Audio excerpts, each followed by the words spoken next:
Assalamualaikum warahmatullahi wabarakatuh. Waalaikumsalam warahmatullahi wabarakatuh. Di dalam mushaf Quran ada menyebut Tuhan di langit, Tuhan di bumi.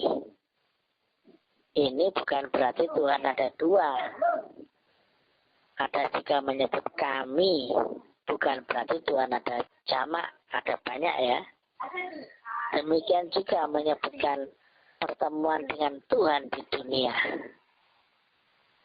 Nah, ini kira-kira bagaimana ya menjelaskannya, pertemuan dengan Tuhan di dunia.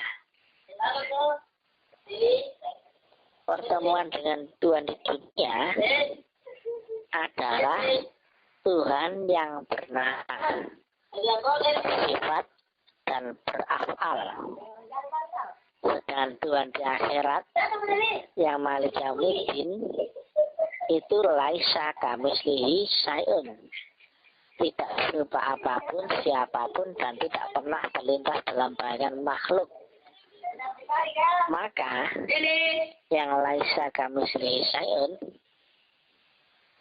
tidak mungkin bernama, juga tidak bersifat, dan tidak beraf'al.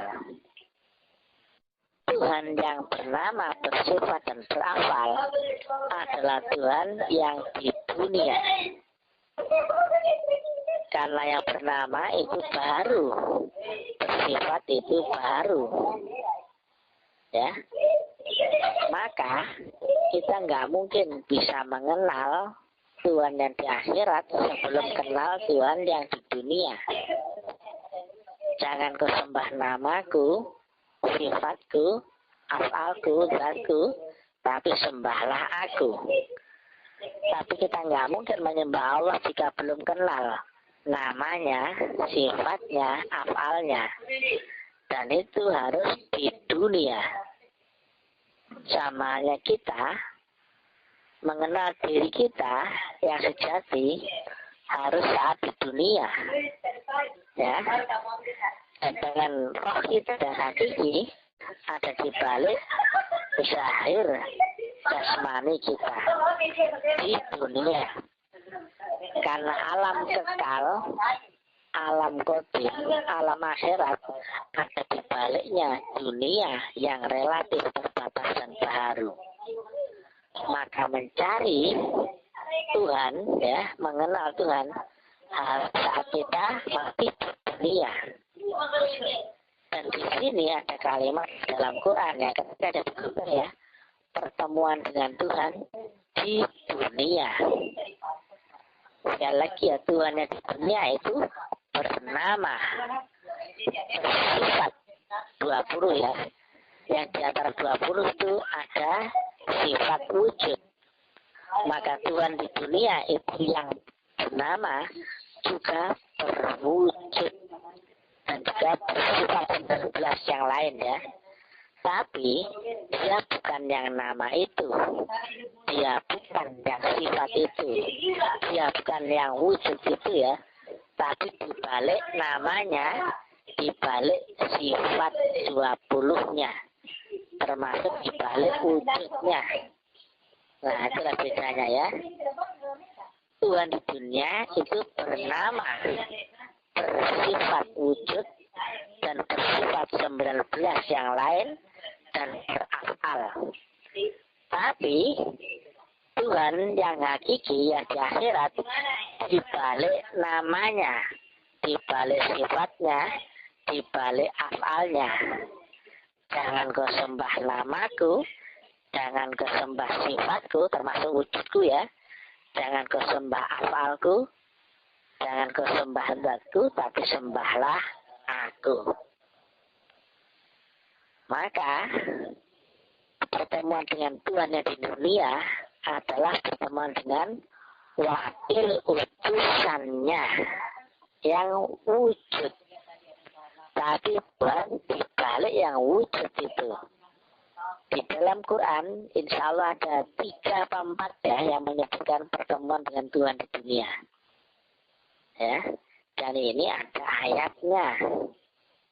bagaimana mungkin kita mengerti memahami pertemuan dengan Tuhan di dunia, sementara di ayat yang lain dia menerangkan dirinya di Al-Fatihah, Maliki Yaumiddin, aku raja di langit akhirat tertinggi.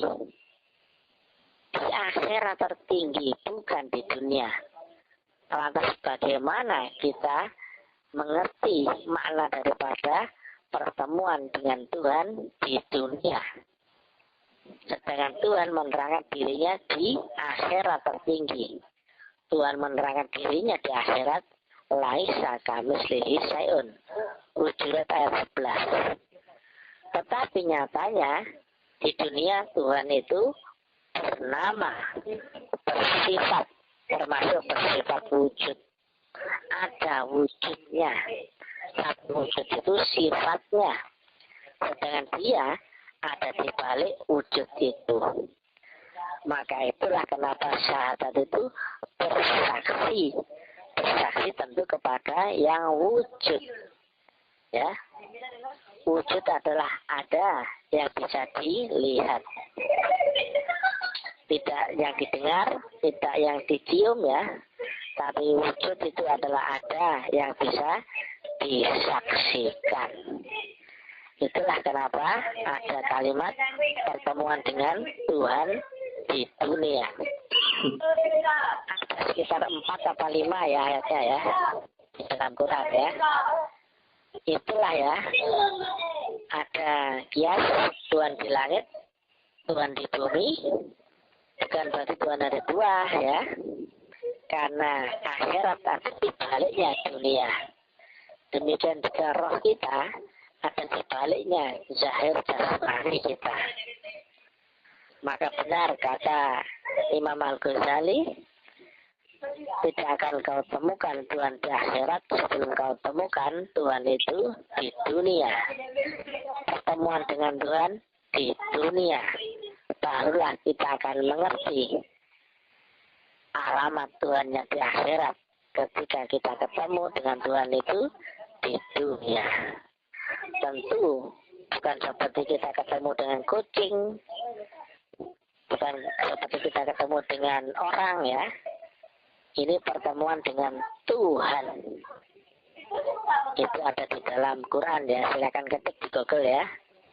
Tapi itu tidak bisa diterangkan mentah-mentah ya, kecuali oleh ahli zikir ya. Makanya kata Nabi, kalau ada apa-apa tanyalah kepada ahli zikir, ahli ma'rifat ya, ahli hakikat, ahli thariqah. Demikian yang bisa kami sampaikan, mudah-mudahan manfaat. Salam ta'lim ma'rifat. Ini tentang metodologi Qadim, tarekat Naqsabandiyah Khalidiyah.